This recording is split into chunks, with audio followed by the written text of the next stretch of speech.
기도하겠습니다.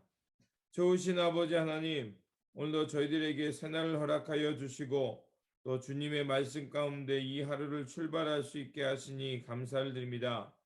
하나님의 언약을 따라 살아가는 자, 하나님께서 모든 것이 합력하여 선을 이룬다는 그 믿음의 고백을 지키게 하여 주시고 또 우리에게 주어진 이 삶 속에서 하나님의 언약의 신실하심을 따라서 세상에 물들지 않고 하나님의 거룩한 뜻을 붙잡고 살아가는 우리 모두가 되게 하여 주시옵소서.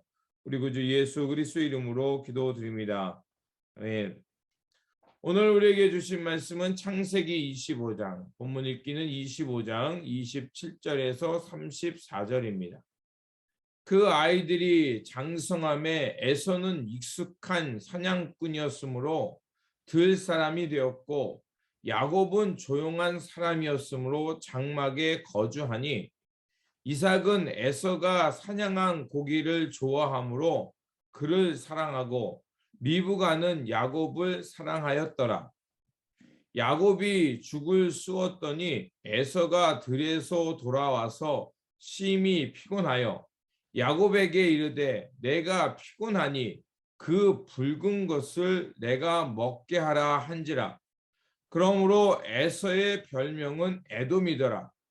야곱이 이르되 형의 장자의 명분을 오늘 내게 팔라. 에서가 이르되 내가 죽게 되었으니 이 장자의 명분이 내게 무엇이 유익하리요. 야곱이 이르되 오늘 내게 맹세하라. 에서가 맹세하고 장자의 명분을 야곱에게 판지라.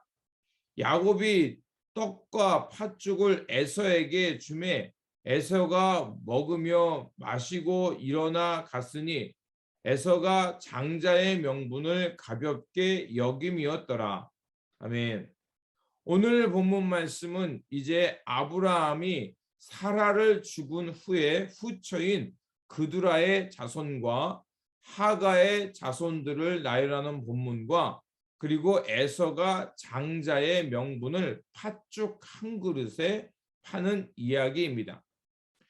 하나님은 명령을 쫓아 믿음으로 살아가는 자들에게 복을 주십니다. 그 결과가 뭐냐면 이제 그 하나님의 언약을 따라 나왔던 야곱, 그 후손들이 많은 민족을 이루었던 것을 볼 수가 있습니다. 또한 오늘 본문에서는 후처인 그두라에게 그 아브라함이 그 6의 아들을 낳았다라고 말합니다. 그래서 이 아브라함을 통해서 많은 민족과 아들들이 나와서 크게 번창해 갔음을 오늘 본문은 우리에게 말해주고 있습니다. 비록 이들이 지금은 이제 이 아브라함의 후손인 그 이삭과 적대적인 관계를 가지고 있지만 결국 아브라함을 통해서 많은 민족이 나왔고 하나님께서 아브라함에게 약속을 주셨던 하늘의 별과 같이 그 후손들이 많아질 것이라는 그 약속이 그 이 땅에서 실현되었던 것을 보여줍니다. 또한 하갈의 자녀인 이스마엘 통해서도 많은 자녀를 주셨고 또 이스마엘 후손이 12족속을 이룰 만큼 크게 번성했다고 오늘 본문은 우리에게 말해주고 있습니다. 그런데 그 아브라함의 그 후손들이 많이 나오는데 특별히 5절에 보면 아브라함이 이삭에게 자기의 모든 소유를 주었고라고 되어 있고요. 6절에서는 그 다른 자녀들에게는 선물을 주었다, 또 재산을 주었다라고 이렇게 표현합니다. 여기서 25장 5절에 나오는 자기의 모든 소유라고 표현할 때 영어 성경에는 all로 되어 있고요. 그 다음 절 6절에 나오는 그 서자들에게는 재산을 나눠 주었다라고 성경은 구별해서 그 아브라함이 그 유산을 어떻게 상속했는지 표현합니다. 그런데 그 6절과 달리 그 5절에서 모든 것을 주었다라는 것은 단순히 물질적인 것만이 아니라 믿음의 유산. 그 아브라함이 그 자신의 175년을 하나님 앞에서 어떻게 살았는지 그 믿음의 유산까지 포함해서 주었다라는 의미로 이렇게 차별을 두고 있습니다.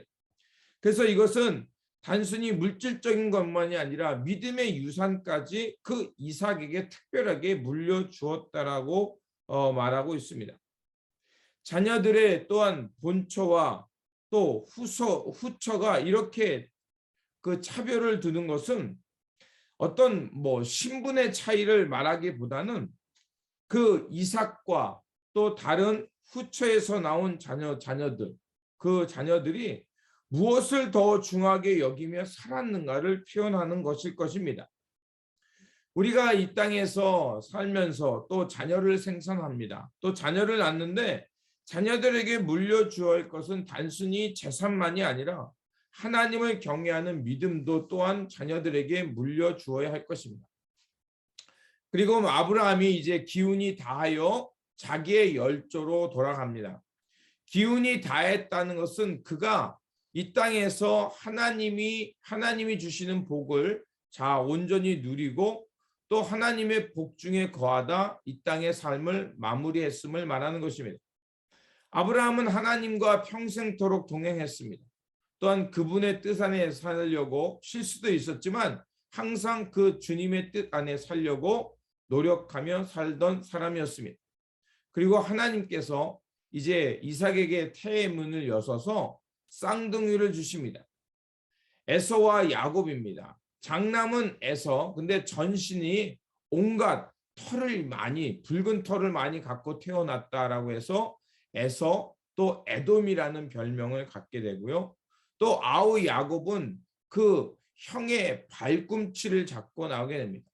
자, 에서는 그 이름대로 매우 야성적인 사람으로 성장해 가는 반면 야곱은 조용하여 내적인 사람으로 자라갑니다.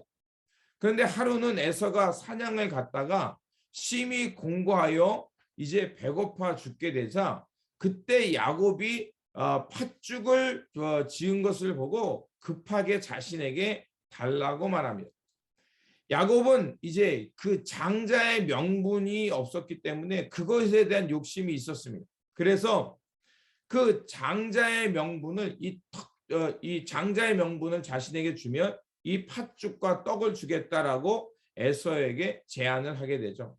자, 에서는 자기의 그 육신의 공고함과 배고픔 때문에 장자의 명분을 소홀히 해서 떡과 팥죽 한 그릇에 그것을 넘기게 됩니다. 자, 이 이야기 말하는 것은 무엇을 말할까요? 장자의 명분이 떡과 팥죽 한 근으로 바뀌는 것은 아닙니다. 하지만 이 말씀이 우리에게 말하고자 하는 것은 바로 장자의 명분을 소홀히 여긴 에서를 통해 말하는 것은 바로 하나님의 언약과 축복에 대해서 어떠한 태도를 가지고 또 살았는가를 우리에게 말하는 것입니다. 장자의 명분이라는 것은 단순히 태어난 순서가 아니라 하나님의 언약에 대한 책임, 하나님의 언약을 어떠한 마음으로 지키며 살았는가에 대한 태도와 삶의 모습을 말하는 것입니다. 오늘 본문 25장 11절을 보면 이삭이 정착했던 곳의 이름을 말해줍니다. 아브라함이 죽은 후에 이제 이삭이 살아가는 삶을 살아갔던 정착한 곳이 어디냐면 부엘라 헤로이였습니다. 자, 부엘라 헤로이는 어떤 곳이냐면 하갈과 이스마엘이 쫓겨나서 이제 그 광야에서 목말라 죽게 되었 것을 통곡할 때였습니다. 그때 하나님께서 그 아이의 울음과 하갈의 울음을 들으시고 이제 하갈의 눈을 밝히셔서 그 하갈 곁에 우물이 있는 것을 발견하게 합니다. 그래서 그 우물을 통해서 하갈과 이스마엘이 결국 생명을 보존하게 되고 하나님께서 이제 그 이스마엘 통해서 큰 민족을 이루게 될 것이라는 그것의 명령을 또한 받게 된 것입니다. 그래서 부엘라하헤로이는 창세기 16장 13절에서 이런 하나님의 은혜를 입자 하갈이 뭐라고 말하냐면 살피시는 하나님이란 뜻으로 그곳에 이름을 바꿔놓습니다. 즉 하나님께서 살아계셔서 자신의 삶을 살펴주신다. 그런 경험을 한 곳이 바로 부헬라헤로입니다.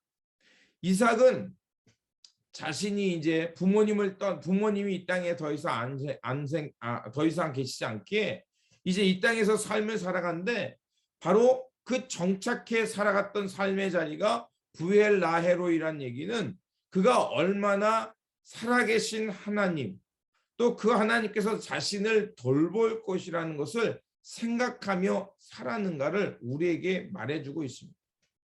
에서가 떡 한 덩이와 팥죽 한 구슬에 자기의 장자의 명분을 팔았다는 것은 하나님에 대해서 또 하나님의 언약에 대해서 저 신중하게 생각하지 못하고 단순히 육이 끌리는 대로 살았다는 것을 우리에게 말하는 것입니다. 그리고 이삭의 삶을 통해서 또 야곱의 삶을 통해서 야곱이 장자의 명분을 그토록 애타게 찾았다는 것은 그 야곱은 또한 하나님 앞에서 얼마나 언약을 사모하며 살았는가를 우리에게 말해주고 있습니다. 그렇습니다. 우리가 하나님 앞에서 살아갈 때 하나님의 언약을 얼마나 사모하며 그 하나님 앞에서 그 하나님의 뜻을 생각하고 또 하나님의 살아계심을 의식하며 신실하게 살아가느냐가 우리의 인생을 하나님 앞에서 축복과 또 형통의 삶으로 인도해 준다는 것입니다. 그래서 이삭이 보여준 것처럼 부엘라헤로이 하나님이 살아서 나를 살피신다. 또 야곱이 물론 방식은 잘못됐지만 그토록 장자의 명분을 원했다는 것은 그들이 얼마나 하나님의 언약을 사모하며 그분의 뜻을 귀하게 여기며 살았는가를 우리에게 말해주고 있습니다. 그러므로 우리가 언제 어디서나 살아계신 하나님, 그분을 의식하고 그분의 언약과 뜻을 귀하게 여기며 살아가시기 바랍니다. 우리가 이렇게 하나님의 뜻과 언약에 신실하게 살아가면 하나님께서 언제나 우리의 삶을 살피시며 하나님의 축복과 하나님의 형통이 우리의 삶을 함께할 것입니다. 이런 하나님의 형통과 축복의 삶을 얻고 누리며 살아가는 삶이 되시기를 다시 한번 주님의 이름으로 축원드립니다. 기도하겠습니다. 좋으신 아버지 하나님, 하나님께서는 하나님의 말씀과 그 언약에 대해서 신실하게 살아가는 자 하나님께서 지키시고 그 삶을 돌아볼 뿐만 아니라 또한 하나님께서 모든 것을 그의 삶 가운데 협력하여 선을 이루게 하시고 또 하나님의 귀한 축복에 이어지게 하십니다. 또한 아버지 하나님, 에서의 삶을 통해서 우리가 볼 수 있는 것은 그 에서는 그 육적인 욕망 때문에 하나님의 언약을 귀중히 여기지 않고 소홀하게 여기며 또 자신의 욕망을 채우기 위해서는 언제든지 하나님의 언약을 버리는 그런 습성을 보았습니다. 주님, 우리가 이 땅의 삶을 살아갈 때 어떠한 삶을 살아야 되는지 다시 한번 생각하게 하여 주시고 이삭이 보여준 것처럼 살아계신 하나님께서 나를 항상 살피신다는 그러한 마음으로 우리의 삶을 살아내는 저희들이 되게 하여 주시옵소서.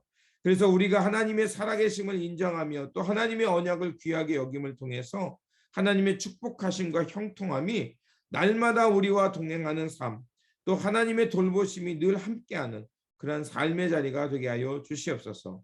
우리 구주 예수 그리스도의 이름으로 기도드립니다. 아멘.